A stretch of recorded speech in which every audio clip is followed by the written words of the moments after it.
Hi ಎಲ್ಲರಿಗೂ ನಮಸ್ಕಾರ. ನಾನು ನಿಮ್ಮ ನೆಲ್ಸನ್ ನಮ್ಮ ಸೋಲಾರಿಂದ. ಯಾರೆಲ್ಲ ಸಬ್ಸ್ಕ್ರೈಬ್ ಫಾಲೋ ಮಾಡಿ ದಯವಿಟ್ಟು ಸಬ್ಸ್ಕ್ರೈಬ್ ಫಾಲೋ ಮಾಡಿ. ಸೊ ತುಂಬ ಜನ ಕಸ್ಟಮರ್ಸ್ ಕೇಳ್ತಾ ಇರಿ, ಸರ್ ನನಗೆ ಅಬ್ರಾಡ್ದು ಇನ್ವರ್ಟರ್ಸ್ ಬೇಡ, ನನಗೆ ಪರ್ಟಿಕ್ಯುಲರ್ ಕಂಟ್ರೀಸ್ ಇನ್ವರ್ಟರ್ಸ್ ಬೇಡ, ನನಗೆ ಇಂಡಿಯಾದ ಯಾವ್ದಾದ್ರು ಸಿಗುತ್ತಾ ಅಂತ. ಸೊ ಫೈನಲಿ ಒಂದು ಇನ್ವರ್ಟರ್ ತಂದಿದ್ದೀವಿ, ಫೆಸ್ಟಾನ್ ಅಂತ ಇದು ಆ್ಯಕ್ಚುಲಿ. ಸೊ ಈ ಮ್ಯಾನುಫ್ಯಾಕ್ಚರಿಂಗ್ ಪ್ಲಾಂಟ್ ಬಂದುಬಿಟ್ಟು ತಮಿಳ್ನಾಡು ಚೆನ್ನೈನಲ್ಲಿದೆ, ಆದರೆ ಇವು service centre Bangalore ಕೆಂಗೇರಿನಲ್ಲಿದೆ. So video ಶುರು ಮಾಡೋಕ್ಕೆ ಮುಂಚೆ, so this is A make in India initiative. Make in India initiative ಏನಂದರೆ ಸ್ವಲ್ಪ ಥಿಂಗ್ಸ್ ಏನಾಗುತ್ತೆ ಅಂದರೆ ಅವ್ರು ಇಂಪೋರ್ಟ್ ಮಾಡ್ತಾರೆ, ಮಿಕ್ಕಿದೆಲ್ಲನೂ ಇಂಡಿಯಾನಲ್ಲೇ ಮಾಡ್ತಾರೆ. ಸೊ ಇದು pure make in India initiative actually. So ತುಂಬ ಕಂಪನೀಸ್ ಇವಾಗ ಗ್ರ್ಯಾಜುಲಿ ಬೇರೆ ಕಂಟ್ರೀಸ್ ಮೇಲೆ ಡಿಪೆಂಡ್ ಆಗಬಾರ್ದಂತ ಮೇಕ್ ಇನ್ ಇನಿಷಿಯೇಟಿವ್ ಮಾಡ್ತಾ ಇದ್ದಾರೆ. ಸೊ ಇವತ್ತು ಮ್ಯಾನುಫ್ಯಾಕ್ಚರಿಂಗ್ ಪ್ಲಾಂಟು ಇದೆ, ಪ್ಲಸ್ ಬ್ಯಾಟ್ರೀಸು ಅಷ್ಟೇ ಬೆಸ್ಟ್ ಪ್ಲಾಂಟು ಅವ್ರು ಇನ್ವೆಸ್ಟ್ ಮಾಡಿದ್ದಾರೆ. So few years down the lane actually ನೀವು ನೋಡ್ಬೋದು ಫೆಸ್ಟಾನ್ ಕಡೆಯಿಂದ ಕಂಪ್ಲೀಟ್ಲಿ ಆ ಮೇಕ್ ಇನ್ ಇಂಡಿಯಾ ಏನಿದೆ ಸ್ವಲ್ಪ ವರ್ಷದಲ್ಲಿ ಅದನ್ನು ಮೇಡ್ ಇನ್ ಇಂಡಿಯಾ ಮಾಡೋ ಒಂದು ಎಫರ್ಟ್ ಮಾಡ್ತಾ ಇದ್ದಾರೆ ಅವರು. ಸೊ ನಾವು ನಮ್ಮ ಸೋಲಾರ್ ಕಡೆಯಿಂದ ಫೆಸ್ಟಾನ್ ಜೊತೆಗೆ ಟೈಅಪ್ ಮಾಡಿದ್ದೀವಿ. ಇವತ್ತಿನ ವೀಡಿಯೋ ಏನಂದರೆ ಕಂಪ್ಲೀಟ್ಲಿ ಇನ್ವರ್ಟರ್ ಬ್ಯಾಟ್ರೀಸ್ ಬಗ್ಗೆ ಇರುತ್ತೆ. ಸೊ ನಿಮಗೂ ಡೌಟ್ಸ್ ಇರುತ್ತೆ, ಸರ್ ಮೇಕ್ ಇನ್ ಇಂಡಿಯಾ ಯಾವ ಥರ ಇರುತ್ತೆ, ಎಲ್ಲ ಇರುತ್ತೆ ಅಂತ. ಸೇಮ್ ಇರುತ್ತೆ, ನಥಿಂಗ್ ಚೇಂಜಸ್. ಎಲ್ಲ ಸೆಟ್ಟಿಂಗ್ಸಿಂದ ಇಟ್ಕೊಂಡು ಎಲ್ಲನೂ ಎವ್ರಿಥಿಂಗ್ ಎಕ್ಸ್ಪ್ಲೇನ್ ಮಾಡ್ತೀನಿ, ದಯವಿಟ್ಟು ವೀಡಿಯೋ ಪೂರ್ತಿ ನೋಡಿ. ಸೊ ನಿಮಗೆ ನನಗೆ ಇಂಡಿಯಾ ಬೇಸ್ಡ್ ಇನ್ವರ್ಟರ್ಸ್ ಬೇಕಾದರೆ ಇಲ್ಲಾಂದರೆ ಬ್ಯಾಟ್ರೀಸ್ ಬೇಕಾದರೆ ನಮ್ಮ ಹತ್ರ ರೆಡಿಲಿ ಅವೈಲೇಬಲ್ ಇದೆ. ಆ್ಯಂಡ್ ಎಸ್ ಅಬ್ರಾಡ್ ಇನ್ವರ್ಟರ್ಸ್ ಏನು ವ್ಯಾರಂಟೀಸ್ ಸಿಗುತ್ತೋ ಸಿಮಿಲರ್ಲಿ ನಿಮಗೆ ಇದಕ್ಕೂ ಇನ್ವರ್ಟರ್ಗೂ 10 years ವ್ಯಾರಂಟೀಸ್ ಇದೆ, ಬ್ಯಾಟ್ರೀಸ್ಗೂ 10 years ವ್ಯಾರಂಟೀಸ್ ಇದೆ. ಸೊ ಬನ್ನಿ ವಿಡಿಯೋ ಒಳಗೆ ಹೋಗೋಣ. ಫಸ್ಟ್ ಥಿಂಗ್, ಸೊ ಇವತ್ತು ಇದು ಇನ್ಸ್ಟಾಲ್ ಮಾಡಿ ಇದೊಂದು ಮನೆಯಲ್ಲಿ ಇದ್ದೀವಿ. ಇದು ಆಲ್ಮೋಸ್ಟ್ ಸರ್ಜಾಪುರ ಹತ್ರ ಇದ್ದೀವಿ. ಇವರಿಗೆ ಒಂದು 15 kW ಇನ್ವರ್ಟರ್ ಪ್ಲಸ್ ಒಂದು 10 kW ಬ್ಯಾಟ್ರೀಸ್ ಹಾಕಿದ್ದೀವಿ. ಸೊ ಇದು ಬಂದುಬಿಟ್ಟು ಫೆಸ್ಟಾನ್ದು 15 kW ಇನ್ವರ್ಟರ್. ಫೆಸ್ಟಾನಲ್ಲಿ ನಿಮಗೆ ಸಿಂಗಲ್ ಫೇಸಲ್ಲಿ 5 kW, 6 kW, 8 kW ಅವೈಲೇಬಲ್ ಇದೆ. 3 ಫೇಸ್ ಬರುವಾಗ 5 kW, 8 kW, 10 kW, 12, 15 up to 20 kW ತನಕ ಲೋ ವೋಲ್ಟೇಜ್ ನಿಮಗೆ ಇನ್ವರ್ಟರ್ ಬ್ಯಾಟ್ರೀಸ್ ಅವೈಲೇಬಲ್ ಇದೆ. ಸೊ ನಿಮ್ಮದು ದೊಡ್ಡ ಮನೆ ಇದೆ. ಸೊ ಈ ಮನೆ ಫಾರ್ ಎಕ್ಸಾಂಪಲ್, ಈ ಮನೆಯಲ್ಲಿ ಬಂದುಬಿಟ್ಟು ಇವ್ರಿಗೆ ಆ್ಯಕ್ಚುಲಿ 2 ಲಿಫ್ಟ್ ಇದೆ, ಅದಕ್ಕೆ 15 kW ಅವ್ರಿಗೆ ರೆಕಮೆಂಡ್ ಮಾಡಿದ್ವಿ. 2 ಲಿಫ್ಟ್ ಇದೆ, ಪ್ಲಸ್ AC ಇದೆ, ಇಂಡಕ್ಷನ್ ಇದೆ, ಓವನ್ ಇದೆ, ನೀರಿನ ಮೋಟರ್ಸ್ ಇದೆ ಅವ್ರದ್ದು. ಸೊ ಎಲ್ಲನೂ ಪೂರ್ತಿ ಈ ಇನ್ವರ್ಟರ್ ಈ ಬ್ಯಾಟ್ರೀಸಲ್ಲಿ ರನ್ನಿಂಗ್ ಇದೆ. ಸೊ ಇದೊಂದು 15 kV ಹೈಬ್ರಿಡ್ ಇನ್ವರ್ಟರ್. ಕರೆಂಟ್ಲಿ ನೋಡ್ಬೋದು ಗ್ರಿಡ್ ರನ್ನಿಂಗ್ ಇದೆ. ಸೊ ಬೇಸಿಕ್ ಲೋಡ್ ಮಾತ್ರ ಇದೆ, ಅದರಿಂದ ರನ್ನಿಂಗ್ ಇಟ್ಕೊಂಡಿದ್ದಾರೆ ಅಷ್ಟೇ. ಇದರಲ್ಲೂ ಟಚ್ ಸ್ಕ್ರೀನ್ ಡಿಸ್ಪ್ಲೇ ಬರುತ್ತೆ ನಿಮಗೆ. ಸೊ ನೀವು ಕ್ಲಿಕ್ ಮಾಡಿದರೆ ಏನು ಡೀಟೇಲ್ಸ್ ಇದೆ ಎಲ್ಲನೂ ರನ್ನಿಂಗ್ ಇರುತ್ತೆ. ಅದನ್ನು ಬಿಟ್ಬಿಟ್ಟು ನೋಡಿ ಸೆಟ್ಟಿಂಗ್ಸ್ ಹೋದರೆ ನಿಮಗೆ ಫಾಲ್ಟ್ ಕೋಡು ಯಾವ ಥರ ಸೆಟಪ್ ಮಾಡ್ಬೋದು. ಸೊ ತುಂಬ ಕಸ್ಟಮರ್ಸ್ ಇದೊಂದು ಡೌಟ್ ಇರುತ್ತೆ, ಸರ್ ಇದು ಸೆಟಪ್ ಯಾವ ಥರ ಮಾಡೋಕ್ಕಾಗುತ್ತೆ. ಸೊ ಇವಾಗ ಸೋಲಾರ್ ಅಂತ ಬರುವಾಗ ತುಂಬ ಜನ, ಸರ್ ಆನ್ ಗ್ರಿಡ್ ಆಫ್ ಗ್ರಿಡ್ಗೆ ಏನು difference, hybrid what makes the difference. Hybrid ಅಂತ ಬರುವಾಗ ಏನಾಗುತ್ತೆ ಅಂದರೆ, ಇದು ರೀಸೆಂಟ್ಲಿ ಗೌರ್ಮೆಂಟ್ ಒಂದು ಇನಿಷಿಯೇಟಿವ್ ಮಾಡಿದೆ, ಸ್ವಲ್ಪ ಸ್ಟೇಟ್ಸ್ ಅಡಾಪ್ಟ್ ಮಾಡಿದ್ದಾರೆ, ನಮ್ಮ ಊರಿಗೆ ಬೇಗ ಬರುತ್ತೆ. So time of the day or tariff of the day ಅಂತ ಏನಂದರೆ ಪೀಕ್ ಅವರ್ಸು ಬೆಳಗ್ಗೆ ಆವಾಗ ಒಂದು ಬಿಲ್ಲಿಂಗ್ ಇರುತ್ತೆ, ಮಧ್ಯಾಹ್ನ ಆಮೇಲೆ ಒಂದು ಬಿಲ್ಲಿಂಗ್ ಇರುತ್ತೆ, ಸಾಯಂಕಾಲ ಒಂದು ಬಿಲ್ಲಿಂಗ್, ಮಿಡ್ ನೈಟ್ ಒಂದು ಬಿಲ್ಲಿಂಗ್ ಇರುತ್ತೆ. ಸೊ ಫ್ಲ್ಯಾಟ್ ಬಿಲ್ಲಿಂಗ್ ಬೇಗ ಹೋಗಿಬಿಡುತ್ತೆ. ರೀಸನ್ ಏನಂದರೆ ನೀವೆಲ್ಲ ಕಡೆ ನೋಡಿರ್ತೀರ ಡೇಟಾ ಸೆಂಟರ್ಸ್ ಓಪನ್ ಮಾಡ್ತಾ ಇದ್ದಾರೆ. ಈ ಕಡೆ ನೋಡಿದರೆ ಇವಾಗ ಈ ಫ್ಯೂಯಲ್ ಶಾರ್ಟೇಜ್ ಇರೋದ್ರಿಂದ ಕಂಪ್ಲೀಟಾಗಿ ಎಲೆಕ್ಟ್ರಿಸಿಟಿಯಿಂದ ರನ್ ಮಾಡೋ ಥರ ಬಿಗ್ಗರ್ ಓವನ್ಸು, ಇಂಡಕ್ಷನ್ ಸ್ಟವ್ಸ್ ಎಲ್ಲ ನೀವು ನ್ಯೂಸಲ್ಲಿ ನೋಡಿರ್ತೀರ, ಹಿಂಗೆ ಸೋಲ್ಡ್ ಔಟ್ ಆಯಿತು. ಆ ಇಂಡಕ್ಷನ್ ಸ್ಟವ್ನ ಪವರ್ ಮಾಡಬೇಕಾದ್ರೆ ಕರೆಂಟ್ ಬೇಕು, ಎಲೆಕ್ಟ್ರಿಸಿಟಿ ಬೇಕಾದರೆ ಸೋಲಾರ್ಗೆ ಹೋಗಬೇಕು. ಇದೆ ಬೇರೆದು ವಿಂಡ್ ಎನರ್ಜಿ ಇದೆ, ಕೋಲ್ ಇದೆ, ಎಕ್ಸೆಟ್ರಾ ಇದೆ. ಆದರೆ ಒಂದು ಹ್ಯೂಮನ್ ಅಂತ ಬರುವಾಗ ನಿಮ್ಮ ಮನೆಗೆ ನೀವು ಸೋಲಾರ್ ಹಾಕಿ ನೀವು ಎಲೆಕ್ಟ್ರಿಸಿಟಿ ಜನ್ರೇಟ್ ಮಾಡಿ ನೀವು ಯೂಸ್ ಮಾಡಿ ನೀವು ಕನ್ಸ್ಯೂಮ್ ಮಾಡೋದರಲ್ಲಿ ನಿಮಗೆ ಆ್ಯಕ್ಚುಲಿ ತುಂಬ ಸೇವಿಂಗ್ಸ್ ಇರುತ್ತೆ. ಸೊ ಈ ಹೈಬ್ರಿಡಲ್ಲಿ ಸೆಟ್ಟಿಂಗ್ಸ್ ಅಂತ ಬರುವಾಗ ಫಾರ್ ಎಕ್ಸಾಂಪಲ್ ಇವಾಗ ಡೇ ಟೈಮ್ ಇದ್ದೀವಿ, ಇವಾಗ ಚೆನ್ನಾಗಿ ಬಿಸ್ತಿದೆ ಇವತ್ತು, ಪ್ಯಾನಲಿಂದ ಏನು ಬರುತ್ತೋ ಬ್ಯಾಟ್ರೀಸ್ ಮ್ಯಾಕ್ಸಿಮಮ್ 2-3 ಅವರ್ಸಲ್ಲಿ ಫುಲ್ಲಿ ಚಾರ್ಜ್ ಆಗಿಬಿಡುತ್ತೆ. ಯಾಕಂದರೆ ಇದೆಲ್ಲನೂ ಲಿಥಿಯಂ ಬ್ಯಾಟ್ರೀಸು.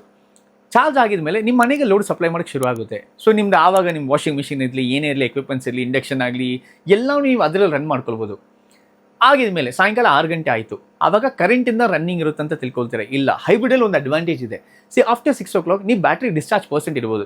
ಜನರಲಿ 50% ಇರ್ತೀವಿ. ರೀಸನ್ ಏನಂದರೆ ಒಂದು 10 ಗಂಟೆ ಮಲಗಿಬಿಡ್ತೀವಿ ಎಲ್ಲರೂ. ಸೊ 50% ಇಟ್ಟರೆ 10 o'clock up to 10 or 11 o'clock ತನಕ ಈ ಬ್ಯಾಟ್ರೀಸಿಂದ ಡಿಸ್ಚಾರ್ಜ್ ಆಗುತ್ತೆ.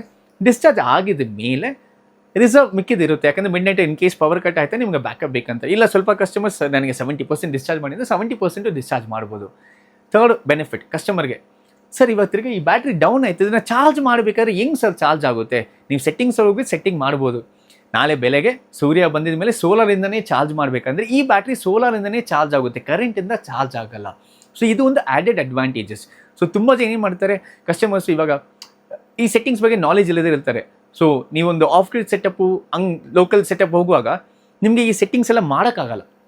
ಪ್ಲಸ್ ಇದೆಲ್ಲ ಹೈಬ್ರಿಡ್ ಇನ್ವರ್ಟರ್ಸ್, ನೀವು ಎಕ್ಸ್ಪೋರ್ಟು ಮಾಡ್ಬೋದು ಗ್ರಿಡ್ಗೆ. ಅದನ್ನು ಜ್ಞಾಪಕ. ಇವಾಗ ಊರಿಗೆ ಹೋಗ್ತಾ ಇದ್ರೆ ಒಂದು 2 days ಅವೈಲೇಬಲ್ ಇಲ್ಲ, ಸೆಲ್ ಎವ್ರಿಥಿಂಗ್ ಅಷ್ಟೇ, ಬೇಸಿಕ್ ರನ್ನಿಂಗ್ ಇರೋದಿರುತ್ತೆ, ಮಿಕ್ಕಿದ ಎಲ್ಲನೂ ಜನರೇಟ್ ಆಗಿಬಿಟ್ಟು ಸೆಲ್ ಆಗಿಬಿಡುತ್ತೆ automatic ಬೆಸ್ಕಾಮ್ಗೆ.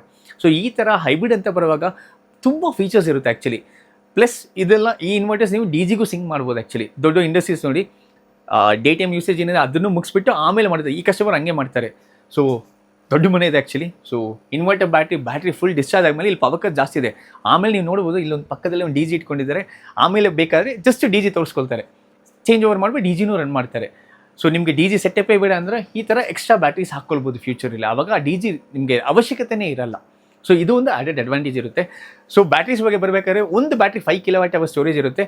10 years warranty, 6000 cycles whichever comes first ಅಂತ ಕೊಡ್ತಾರೆ. ಸೊ ಇದು ಟೋಟಲ್ 10 kWh ಬ್ಯಾಟ್ರೀಸ್ ಇದೆ. ನಾಳೆ ನಿಮಗೆ ಆ್ಯಡ್ ಆಗಬೇಕಾದ್ರೆ ಇಲ್ಲಂದ್ರೆ ಕೆಳಗೆ ನೀವು ಪ್ಯಾರಲಲ್ ಹೋಗ್ಬೋದು.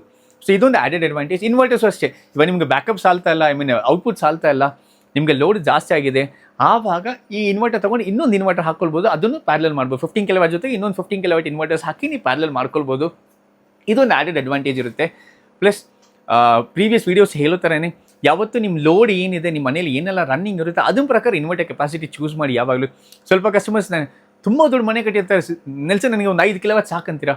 ನಿಮ್ಮದು ಆಟೋಮೆಟಿಕ್ ಲೋಡ್ಸೇ 5 ಇಲ್ಲ 8 10 ಮೇಲೆ ಇರುತ್ತೆ. ಯಾಕಂದರೆ ಸ್ವಲ್ಪ ಆಟೋಮೆಟಿಕ್ ನೀರಿನ ಮೋಟ್ರ್ ಇರುತ್ತೆ, ಗೇಟ್ ಇರುತ್ತೆ, ಆಟೋಮೆಟಿಕ್ಕು ಹೀಟ್ ಪಂಪ್ ಇರುತ್ತೆ, ಪ್ರೆಷರ್ ಪಂಪ್ ಇರುತ್ತೆ. ಪ್ಲಸ್ ಒಂದು ಮನೆ ಅಂದರೆ ಬೇಸಿಕ್ ಲೈಟ್ಸು, ಫ್ಯಾನ್ಸು, ಒಂದು CCTVಸು, ಒಂದು fridge, this will be running always. ಅದು ಆಟೋಮೆಟಿಕ್, ನಿಮ್ಮನ್ನು ಕೇಳಲ್ಲ, ಮಿಕ್ಕಿ ನಿಮ್ಮ ಕೈಲಿರುತ್ತೆ. ಸೊ ಆಟೋಮೆಟಿಕ್ ಲೋಡ್ಸ್ ಏನಿದೆ ಅದರ ಪ್ರಕಾರ ಇನ್ವರ್ಟರ್ ಕೆಪಾಸಿಟಿ ಚೂಸ್ ಮಾಡಿ. ಪ್ಲಸ್ ಸ್ಯಾಂಕ್ಷನ್ ಲೋಡು ಅದರ ಪ್ರಕಾರ ಚೂಸ್ ಮಾಡಿ. ಆವಾಗ ಮಾತ್ರ ನಿಮಗೆ ವರ್ಕೌಟ್ ಆಗುತ್ತೆ. ಪ್ಲಸ್ ಈ ಫೆಸ್ಟಾನ್ ಅನ್ನೋದು ಇವಾಗ ಕರೆಂಟ್ಲಿ ಲೈಕ್ ನಾವೇನು ಮಾಡಿದ್ದೀವಿ ಅಂದರೆ ಕಸ್ಟಮರ್ಸ್ಗೆ ಈ ಮೇಕ್ ಇನ್ ಇಂಡಿಯಾ ಇನಿಷಿಯೇಟಿವ್ ಮಾಡ್ತಾ ಇದ್ದಾರೆ ಅಂತ ಇನ್ಫಾರ್ಮ್ ಮಾಡಿ ಕಸ್ಟಮರ್ಸ್ಗೆ ಇನ್ಸ್ಟಾಲ್ ಮಾಡ್ತಾ ಇದ್ದೀವಿ. ಸೊ ನಿಮಗೆ 10 kW ಮೇಲೆ ರಿಕ್ವೈರ್ಮೆಂಟ್ ಇದೆ, ಅಕ್ರಾಸ್ ಕರ್ನಾಟಕ ಮಾಡ್ತಾ ಇದ್ದೀವಿ. 10, 15, 20, 80, 100 ಎಷ್ಟು ಬೇಕಾದ್ರೆ ಕೇಳಿ ಅದು ಮಾಡ್ತೀವಿ. ಪ್ಲಸ್ ಕಮರ್ಷಿಯಲ್ ಪ್ರಾಜೆಕ್ಟ್ಸ್ ಶುರು ಮಾಡಿದ್ದೀವಿ. ಬ್ಯಾಂಗ್ಳೂರಿನಲ್ಲಿ ಕರೆಂಟ್ಲಿ ಚಿಕ್ಕದು ಬೇಕಾದ್ರೆ 5, 8, 10 ಮಾಡ್ತೀವಿ. ಅದನ್ನ ಮೇಲೆ ಇಂಡಸ್ಟ್ರೀಸ್ ನಿಮಗೆ ಒಂದು 20 kW ಇದೆ, 50 kW ಇದೆ, ಮ್ಯಾನುಫ್ಯಾಕ್ಚರಿಂಗ್ ಸೆಗ್ಮೆಂಟ್ ಇದೆ, ಪವರ್ ಕಟ್ ಆಗ್ತಾ ಇದೆ, ಡಿ ಜಿ ರಿಪ್ಲೇಸ್ಮೆಂಟ್ಸ್ ಬೇಕು, ಇಲ್ಲಾಂದರೆ ಒಂದು ರೂಮ್ ಫುಲ್ ಬ್ಯಾಟ್ರೀಸ್ ಇಟ್ಕೊಂಡಿದೆ, ಅವರೆಲ್ಲವೂ ಈ ಥರ ನೀವು ಸೆಟಪ್ ಹೋಗಿ ಆವಾಗ ನಿಮಗೆ ತುಂಬ ಸೇವ್ ಆಗುತ್ತೆ. ಒಂದು second thing, future is this only hybrid. ನಾನು ಯಾವತ್ತೇ ಹೇಳಿದ್ದೀನಿ, ಫಸ್ಟ್ ವೀಡಿಯೋಯಿಂದ ಹೇಳ್ತೀನಿ, ಫ್ಯೂಚರ್ ಇಸ್ ಹೈಬ್ರಿಡ್ ಅಂತ.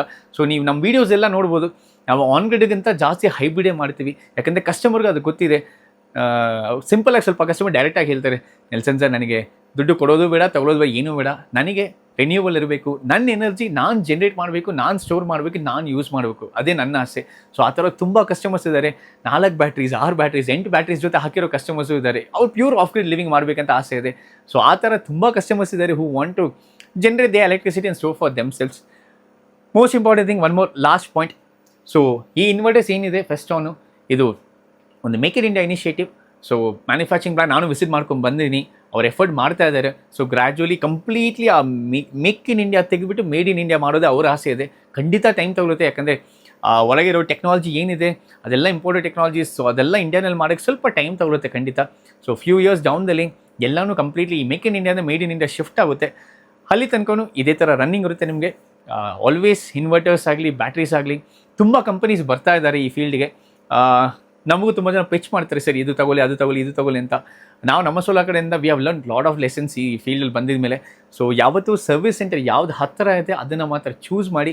ನೀವು ಬ್ಲೈಂಡಾಗಿ ನಾರ್ತ್ ಇಂಡಿಯಾದಿಂದ ಅಲ್ಲಿಂದ ಇಲ್ಲಿಂದ ಎಲ್ಲೆಲ್ಲೋ ಇನ್ವರ್ಟರ್ಸ್ ದಯವಿಟ್ಟು ತರಬೇಡಿ. ಸರ್ವಿಸ್ ಬರುವಾಗ ಸಿಗಾಕೊಳ್ತೀರಾ. ನಾವು ಅದನ್ನು ಫೇಸ್ ಮಾಡಿದ್ದೀವಿ ಯಾವತ್ತು. ಇವ್ರದ್ದು ಬೆಂಗಳೂರಲ್ಲೇ ಇದೆ ಸರ್ವಿಸ್ ಸೆಂಟರ್. ಸೊ ಬ್ಯಾಂಗ್ಳೂರ್ ಆಗಲಿ ಇಲ್ಲಾಂದರೆ ಅಕ್ರಾಸ್ ಕರ್ನಾಟಕ ಆಗಲಿ ನಮಗೆ ಇಶ್ಯೂಸ್ ಇರಲ್ಲ.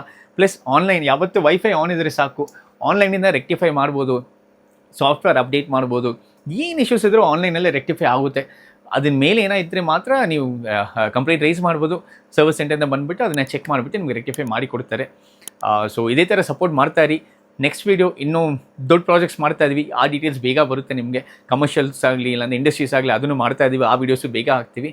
Thank you for the support and thank you so much for watching.